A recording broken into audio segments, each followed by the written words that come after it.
Hello and welcome to the show. This week's FailRace versus the community was van and truck racing.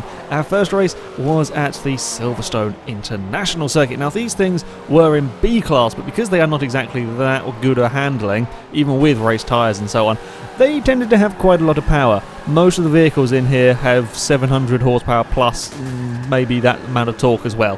These are ridiculously powerful, rather fast accelerating, and everything all went a bit wrong. In the first couple of corners, Raptor got itself caught up on the grass and couldn't stop in time, clonked some vehicles. A Cyclone tried to come back on the track, ended up spinning across the track, and the upshot of it all was there was quite a few broken cars. My Transit had the 7-litre Hemi engine. It had been bought out, so it's 7.5 litre, ridiculous amount of horsepower. One of the lighter vehicles here, one of the few vehicles that could be under £4,000. So as you could see, I had stupid amounts of straight line speed. But that Cyclone, that little bump I gave the Cyclone as it spun across the track, broke my front suspension. And these vehicles do not deal with broken suspension. I mean, normal cars don't like broken suspension, but these are especially bad. The G-Wagons are even worse. If you break the suspension on them, they get really unhappy. At the international track, or international layout of Silverstone, you certainly want a bit of straight line speed for this very long back straight. You see the Jeep Cherokee here absolutely blitz it past a G-Wagon. You can see my Transit is again making a nuisance of itself.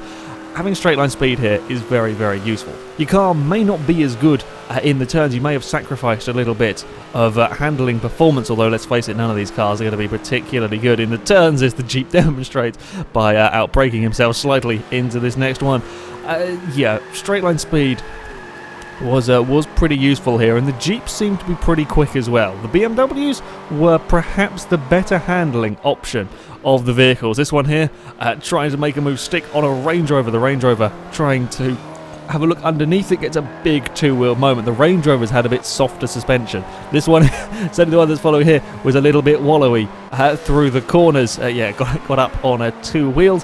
One of the cars that was making big progress through the field was this black and red BMW. Got tangled up in the second corner shunt, and yeah, had to basically come from the back of the field and work his way through the order, trying to get past the G-Wagon. Gets on two wheels around the sort of the first corner, then's on the outside for this next turn. The G-Wagon just has miles of understeer and ends up across the grass. There's a vehicle in front on two, I think it was the Land Rover, on two wheels again. The G-Wagon is trying his best to keep it there, but just doesn't have the grip. As I said, the BMWs were pretty good through the turns. When it came to the straight line bits, it struggled against the likes of my Transit and the Cherokees, but it could get past the G-Wagon. The BMW then moved on to trying to get past the Land Rover that liked to spend most of its time on two wheels. There's a Vandura as well. In the background you may see that likes going on two wheels as well. The Land Rover, you can see here, its tipping is just about got control. A real fight around that corner. The BMW goes around the outside, has a wheel across the grass, or a couple of wheels across the grass, but can just about get away with it. The Land Rover is on the inside, but doesn't have good enough brakes to challenge the BMW in this particular instance. At the front, it had been a Jeep that had led for quite a lot of the early parts of the race. He ended up having an off, and the G-Wagon would inherit the lead. One of the most ungainly cars I think we've ever seen to win versus the community. It was not these are not the nicest of handling of the cars you could use. The G-Wagons were pretty oversteery, pretty wallowy. Yeah, they were a little bit of a foul, but it did take victory with the Jeep coming in second, and I believe it was a BMW X5 that would end up in third. And it was this BMW on the final lap, though, that was providing, I should say, much of the entertainment. He caught up to the back of the Cherokee after getting past me when I fell off the road at one point, and yeah, BMW gets up the inside into these corners. However, the Jeep has got an awful lot of straight line speed, even with the silly wing that it has going on the back of it. So the BMW here, with much neater through the turns, has a pretty damn big lead coming onto the straight, and then we have the power of the Cherokee. It's I mean, it's not the longest straight, but it is a pretty sizable one, and the Cherokee can just reel the BMW in. Has a look up the inside, but doesn't quite have the brakes of the big Beamer. The BMW gives him space around the outside. The Cherokee gets a good run off the turn and has that acceleration up towards the next corner. The BMW gets a little bit of a nudge. The Cherokee was having troubles getting it stopped a little bit, but they get around the final couple of turns okay. The Jeep tries to cut back to the inside, and they go side by side around the final corner. BMW ends up out a bit wide, but there's nothing the Cherokee can do about it, as the BMW get what was, I believe, 4th place. Our second race was a bit of a mean one. We go on to one of the alternate layouts of Marina. This is my favourite alternate layout of this circuit. It's a challenging track for cars, let alone for these trucks and vans, because the curbs here are very nasty. We see a Land Rover already found himself in trouble in the first turn. The curbs here are vicious, and they caused all sorts of mess on the first lap.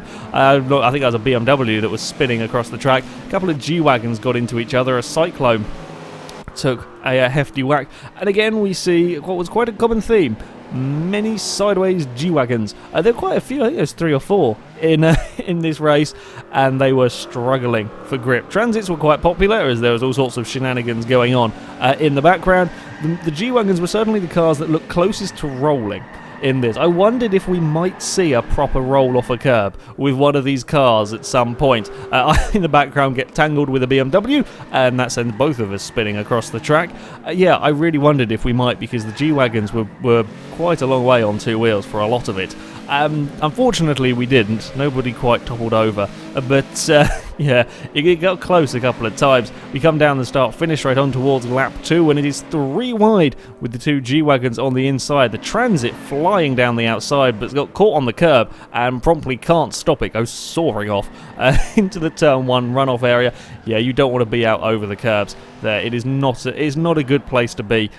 Once you kind of got a wheel sort of stuck on there, there is no amount of fighting, nothing you can do that can get your van off the curb, and you are not going to stop in time for the first corner. After, at some point, the G-Wagons bumped each other off, I was sort of on a recovery drive. Me and the BMW, despite our little spin, managed to work our way up to this group. This was the fight for second place, and this would go on for almost the entire race. This was I can't believe we had such a good battle with these vehicles that, let's face it, certainly the Transits are not exactly designed for racing. But yeah, I had the straight line speed in this group. I had by far the greatest straight line speed here, as you see me soaring past the BMW. But I didn't have particularly good brakes. It was a bit of a faff getting the Transit slowed down. The other Transit was quicker than the BMW, nowhere near as quick as my van though, but it wasn't as good through the turns. The BMW was the best car here. And of course, as we start rather a large squabble, the white X5 that was behind us caught us very, very quickly. I'm having a bit of a look when the BMW runs wide through this very fast turn. I kind of think about it, then realise I don't have the grip. I didn't realise until watching the replay how close the UPS van came to wiping me out there. There's practically no visibility.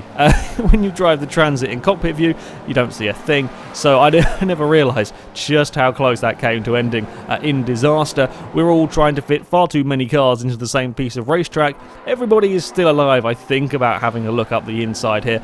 There's no real need. There's no need to try anything stupid. I'm not going to go around the outside of the BMW in the final turn, as it's very, very unlikely that I could pull that off.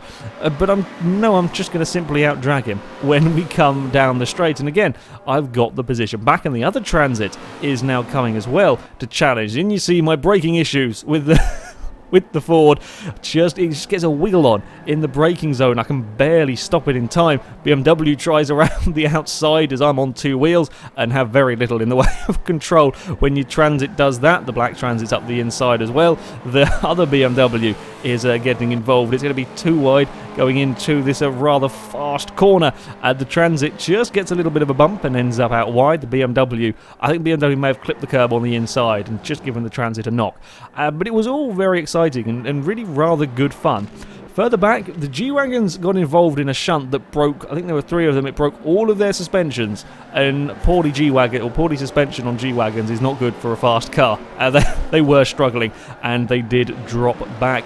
This Vandura was trying to make a move on what was the lead of the G-Wagons, going around the outside of this turn to get to the inside of the final turn, and he manages just about to make the move stick, and then it's just a matter of who has the best straight line speed. There's bit of a slide. This Vandura looked like a bit of a handful. If you're sliding out of that corner, you've not got the easiest car in the world to drive because that's barely a turn. But the Vandura does get the position, and we were still at it. The White X5, I think, had an off at some point and dropped back, but us three carried on squabbling over second position. Again, I just about got my van to the inside as we head down the far straight, and sure enough, the BMW has no real answer. The Black Transit was just kind of sitting in there watching, only ever really got close up towards the first turn, but was never close enough to actually have a look at the BMW. I just couldn't stop yet again, couldn't stop into the first corner,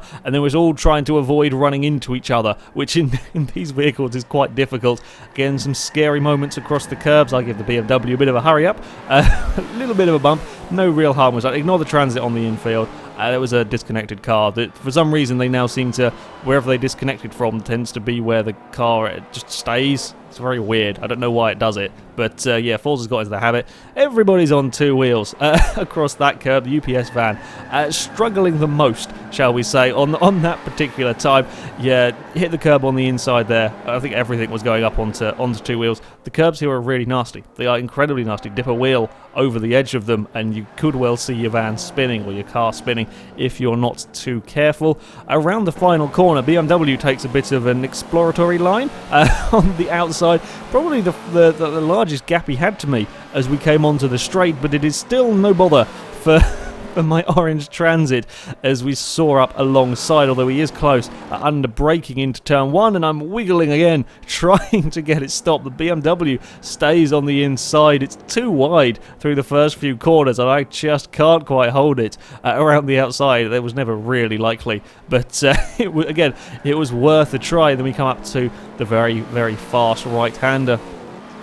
I'm not likely to get an overtake done through here. The BMW ends a bit wide, gets a wheel stuck on the curb. I have a go, but that gap is always going to vanish. You can get overtakes done into this corner. The BMW covers the inside though, and then there's my turn to end up slowed down by clonking the curb. At the front, and the leader was driving a Jeep Cherokee and had a humongous lead. I mean, he had a humongous lead by the end of lap one.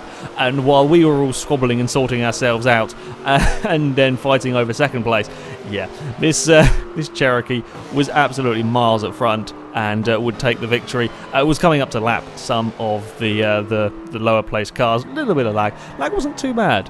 It wasn't too bad in these first two races, which was good. And the battle for second place would rage until the final lap. The Black Transit would just drop off the tail of us in the last couple of laps, with the BMW trying to find a way past me. I'm on two wheels again. Now the BMW has to have a fairly sizable lead to me after leaving the final corner, which means he has to be brave through these next turns around the outside as we go underneath the bridge, but he's a little too late really to do a huge amount, even if he gets past me on the braking zone into this next corner, which I make sure I go defensive.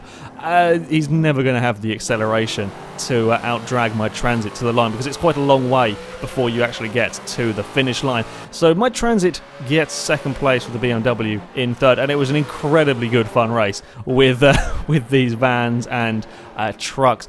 Further back, and one of the Cyclone that got a little bit battered at the start of the race. We go to the pits, get it fixed up. We'd have a scary moment going past a Vandura round the outside. Vandura's on two wheels. The Cyclone sort of panics and jumps off the road.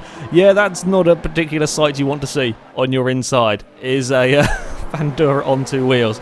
Yeah, not the most relaxing of overtakes. That's one. Our third and final race would go to the Catalunya National Circuit as we all plough down towards the first corner. There were many BMWs in this one, a huge amount of BMWs. I do apologise, I got myself into a bit of bother here. Swerved to avoid a Transit and then couldn't stop into turn one with a wheel on the grass. So yeah, I apologise to the couple of cars that I hit there. It was, yeah, quite a few cars had troubles in the first turn, but it was the BMWs that white led the way as they come up to the top of the hill with this front four. There we go. I can speak. Lots of red cars in this front five, I should say. Sorry, lots of red vehicles for whatever reason. That was the popular colour. It seems with this one. Yeah, the front was a much cleaner getaway. The leader just running a little bit wide. Second place took a very tight line. Cherokee was having a look, but didn't quite have the acceleration to do a huge amount about getting past.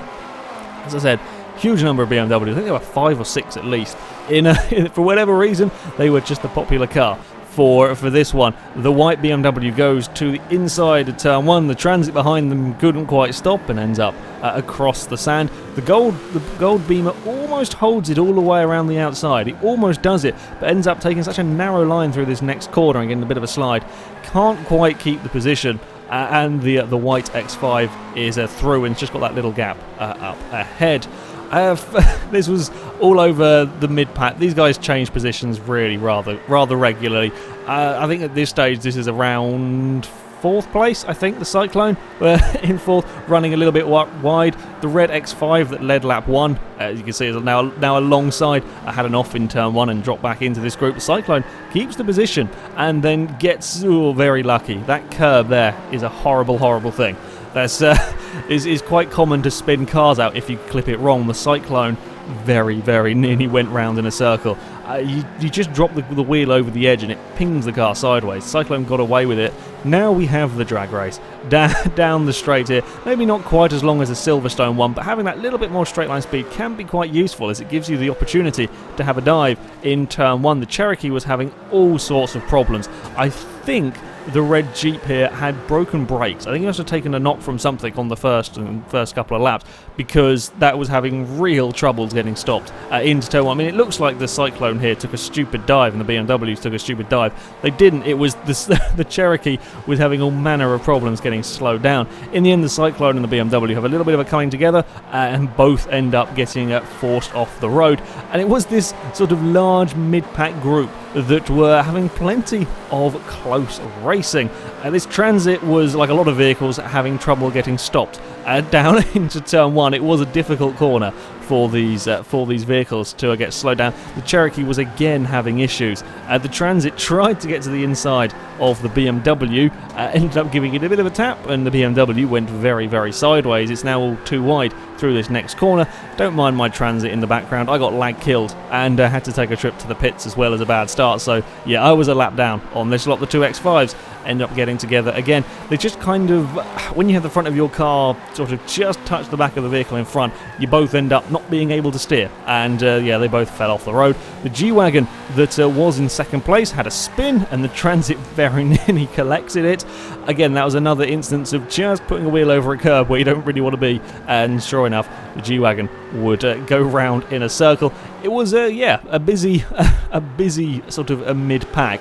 As I said earlier, the Cherokee was really struggling on the brakes, especially into turn 1, as it is a big braking zone down there. And once they'd stopped bumping into each other, the BMW and Transit would quite quickly catch up to the back of him. There is a very weird, what sounds like a gunshot in the in the background there. I have no idea what that noise is. I've never heard it before in Forza. No clue. But as you see, the Cherokee just cannot get it stopped into turn 1. It ended up bumping into the back of the BMW. No harm was really done there. Yeah, I'm assuming damaged brakes, or either that or really wonky brake pressure on that car, because it would not slow down. Anyway, it was the X5 that would go on to take victory. The leader would have a spin on the final lap, promoting this BMW up to first, and the Sharpie Transit up into second place. Perhaps not too surprising to see a BMW win this race, since about a third of the cars were the X5s, and the Cherokee was shedding places gradually throughout the race. It was another BMW, this white one, that was trying to get past him as they came onto the final lap. Smoke pouring off the Cherokee as he tries to get it stopped into another one of the big braking zones. But overtaking in these final few corners is pretty difficult around here. It gets very, very narrow, and yeah, overtaking maneuvers are not that easy to come by, and the white BMW just slightly overcooks it on the exit, and the car behind says he'll have that position and dives up the inside. The white BMW goes for the the overtake that doesn't very rarely comes off, and in the end they sort of run out of road with the red beamer just having to go across the sort of the curb and the astroturfy, sticky, grassy stuff on the inside, and loses out. But yeah, the white BMW just holds on to the position as they cross the line, and the Transit was actually catching up as they were all fighting as well. Truck and van racing turns out to be quite good fun. There was some really close racing at Marina. I thoroughly enjoyed that battle for second place. Silverstone was there was a little bit of bumping at the start, and the field got spread out quite quickly. But again, Catalunya there was plenty of good racing going on in Catalunya. These were very good fun to race. It was a few more bumpings, as you would perhaps expect with these very fast and very heavy vehicles. But yeah, it was rather good fun. Anyway, that is it for this week. The next FailRace versus the community shall be on April the 2nd. We are going to be on Forza Horizon 2, and we're going to be running A-Class Mazda MX-5s. You can use any generation of MX-5 you want, but we're going to be racing the Mazdas.